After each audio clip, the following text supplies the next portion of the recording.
Eh bien, retournons, mesdames et messieurs, avec notre sujet d'aujourd'hui, de notre programme Autour du monde. Alors, le président Abdel Fattah el-Sisi participe au sommet du G20 qui se tient à Rio de Janeiro au Brésil du 18 jusqu'au 19 novembre, ou plutôt aujourd'hui et demain. Alors, c'est la 4e participation de l'Égypte au sommet du G20 après ceux organisés sous la présidence chinoise en 2016, japonaise en 2019, indienne en 2023, ce qui reflète la reconnaissance croissante de l'importance de l'Égypte sur la scène internationale et de son rôle central sur l'échelle régionale. Plus de détails dans ce commentaire signé Dalia Karam. Sous la devise « Construire un monde juste et une planète durable », les dirigeants du G20 se réuniront pour un sommet de 2 jours organisé à Rio de Janeiro par la présidence brésilienne du G20. Ils prendront part à 3 sessions sur les 3 priorités principales de la présidence brésilienne, à savoir l'inclusion sociale et la lutte contre la faim et la pauvreté, la réforme des institutions de la gouvernance mondiale, le développement durable et la transition énergétique. Les dirigeants devraient adopter une déclaration à l'issue de leur sommet. Au cours de la première session sur l'inclusion sociale et la lutte contre la faim et la pauvreté, les dirigeants du G20 discuteront en particulier des questions en lien avec la lutte contre les inégalités, l'inclusion sociale et financière, la coopération fiscale internationale et la sécurité alimentaire. L'Union européenne est déterminée à éliminer les inégalités, à lutter contre la pauvreté et l'exclusion sociale et à combattre la discrimination. Lors de la 2e session sur la réforme des institutions de la gouvernance mondiale, les dirigeants se pencheront sur la modernisation des instances internationales telles que l'Organisation des Nations Unies et l'Organisation mondiale du commerce. Ils doivent également évoquer l'évolution du système financier international, en particulier les banques multilatérales de développement. L'Union européenne est consciente qu'il est nécessaire de rendre le système multilatéral plus effectif et plus représentatif, articulé autour des Nations Unies.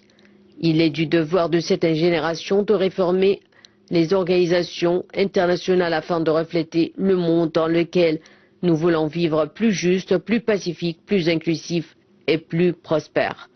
Et enfin, au cours de la dernière session sur le développement durable et la transition énergétique, les dirigeants du G20 devraient aborder les sujets suivants: la mobilisation contre le changement climatique, la finance durable, l'efficacité énergétique et la transition vers les énergies renouvelables. L'Union européenne reste fermement attachée à la mise en œuvre globale et effective du programme de développement durable à l'horizon 2030 et de ses 17 objectifs de développement durable. L'Union européenne et ses États membres constituent les principaux contributeurs mondiaux en matière de financement de l'action climatique. En 2023, l'Union européenne et ses 27 États membres ont versé une contribution de 28,6 milliards d'euros pour financer la lutte contre le changement climatique. Mesdames et messieurs, le président Abdel Fattah el-Sisi participe au sommet du G20 qui débute ce lundi et prend fin mardi demain à Rio de Janeiro, la ville brésilienne, à l'invitation du président brésilien Lula da Silva. Et j'ai le plaisir d'avoir avec moi actuellement en ligne monsieur l'ingénieur Negui Victor, analyste politique, qui va nous jeter la lumière sur l'importance de ce grand sommet du G20. Bonjour, monsieur Negui Victor, bienvenue. Monsieur Negui Victor, est-ce que vous m'entendez? Oui. Oui, bienvenue. Bonjour. Bonjour et bienvenue à cette édition. Bonjour. Alors, oui, je vous entends, madame, merci. Vous m'écoutez bien, monsieur Negui Victor? Oui. Oui, c'est bien. Alors, tout d'abord, comment évaluez-vous la présence de l'Égypte dans le sommet du G20, les grands pays du monde, bien que l'Égypte n'est pas membre à ce groupe, et avec l'invitation du président brésilien Lula da Silva? Que signifie la présence de l'Égypte, même en tant que voix de l'Afrique? Oui, il faut savoir que l'Égypte est un pays qui forme un pilier très important de paix et de stabilité dans la région où se trouve.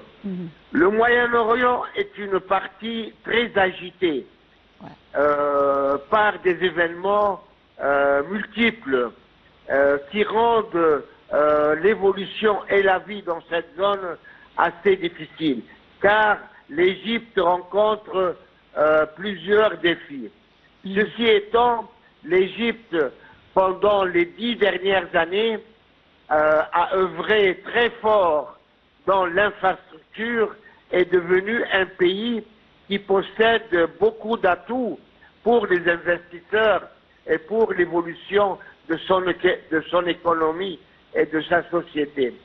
Donc l'Égypte est un pays important, c'est la porte et c'est la voie de l'Afrique de par sa présence géographique.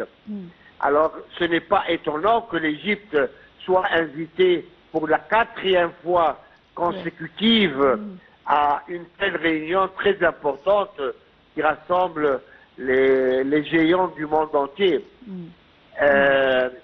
C'est sûr que dans cette réunion, l'Égypte aura des intérêts communs avec les autres et discutera de ses propres problèmes et de ses propres défis. Ceci étant, contentons-nous de cette invitation qui place l'Égypte à une place assez prépondérante. Oui. Alors, Monsieur Negui Victor, alors le président Abdel Fattah el-Sisi aborde les défis auxquels sont confrontés les pays en développement dans leurs efforts pour atteindre les objectifs du développement durable à la lumière des crises qui se trouvent au Moyen-Orient et dans tous les niveaux, soit politiques, soit économiques. Alors, quel est le rôle que peut jouer, ou plutôt que doivent jouer, les pays développés, les pays riches, on peut dire, du G20 envers les pays plus pauvres ou bien les pays en développement pour arriver au développement? Oui. Nous savons tous que le plus grand problème, qu'affrontent les pays en voie de développement, c'est le financement. Le financement qui aide ces pays à entreprendre les projets nécessaires pour l'évolution, le développement et même la transition vers une économie verte. La richesse mondiale est très mal répartie. Il y a une injustice dans cette répartition. Surtout qu'il faudrait savoir et croire que l'évolution des pays riches au début a eu lieu sur l'exploitation des pays pauvres dans l'Afrique. Donc surtout l'Afrique a été exploitée par ces pays et qui a fait leur richesse actuelle. Ceci étant, l'Égypte plaide la voie des pays en voie de développement. Par exemple, si un pays voudrait se transformer pour utiliser, au lieu de l'énergie fossile, utiliser l'énergie durable, l'énergie solaire, comme l'Égypte a fait par exemple dans son grand projet de Bemban à Aswan.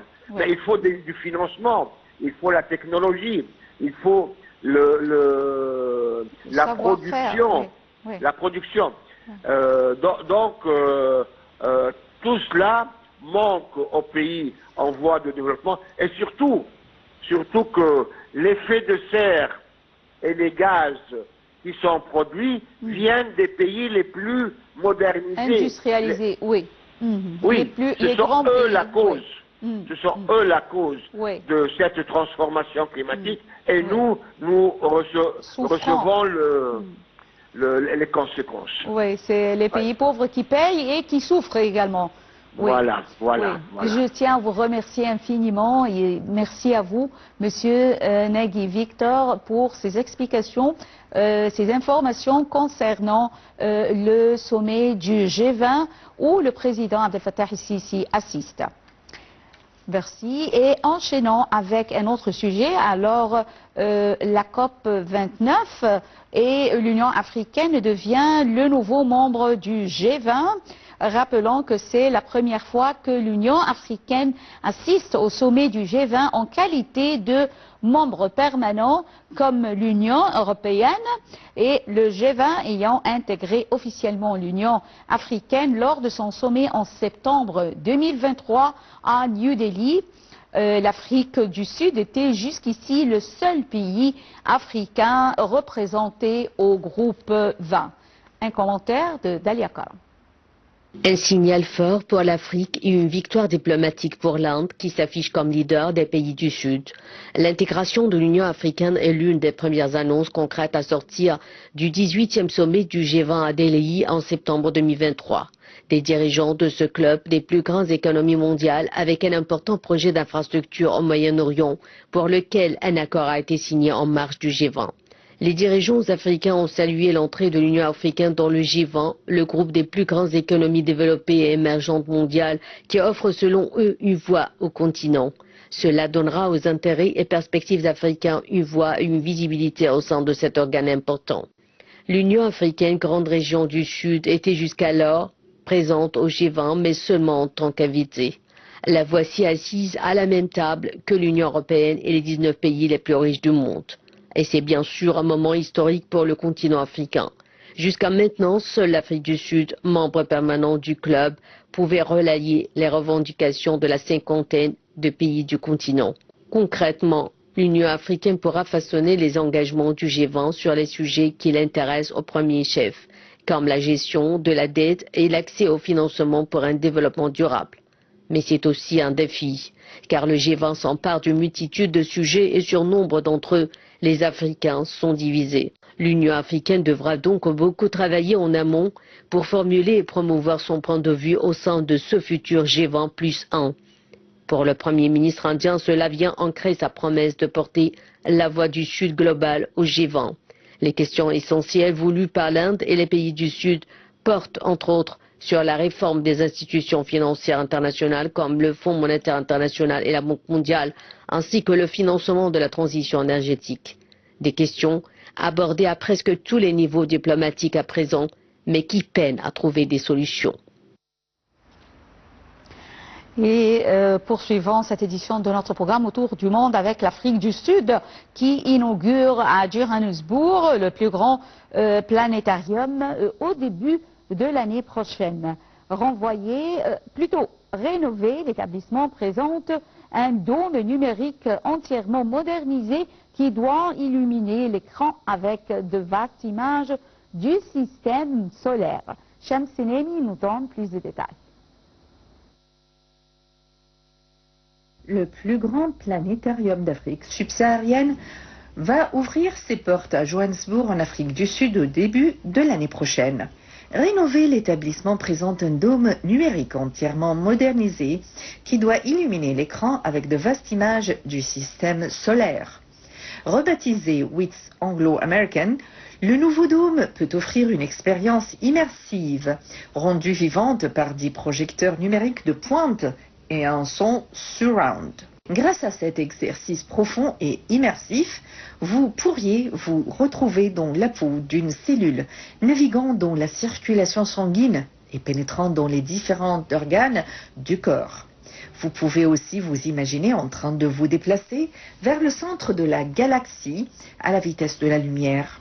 Vous pouvez même vous imaginer en tant que joueur projetant vos jeux et jouant avec d'autres jeux à travers le monde sur ce mégadôme visuel. Il s'agit donc d'un projet pluridisciplinaire et transdisciplinaire qui fait appel aux sciences humaines, aux arts, à la science, à la technologie et aux mathématiques.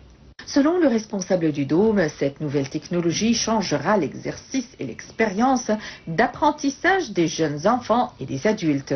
Il s'agit donc de choses qui ne se limitent pas à l'écran. Tout le temps passé devant un écran n'est pas mauvais. Il s'agit donc de temps d'écran, mais ces 20 ou 30 minutes vous permettent d'apprendre beaucoup de choses. Vous apprendrez beaucoup de choses grâce à cela, et je pense que c'est en fait tout à fait, et ce n'est pas seulement une télévision comme vous pouvez le voir. Elle est entourée de sorte que l'on a une vue à 360 degrés. C'est très immersif. Je pense donc que c'est une expérience très différente. C'est ce qu'a expliqué la directrice de WITS Anglo-American Digital Dome. La rénovation du planétarium de Johannesburg permettra à plus grand nombre d'écoliers et d'astronautes en herbe de s'initier à la science de l'univers tout en servant l'espace de recherche pour les scientifiques. Mesdames et messieurs, avec ce compte rendu, nous arrivons à la fin de cette édition de notre programme Autour du monde. Merci pour votre fidélité à Nile TV International qui vous souhaite une bonne journée.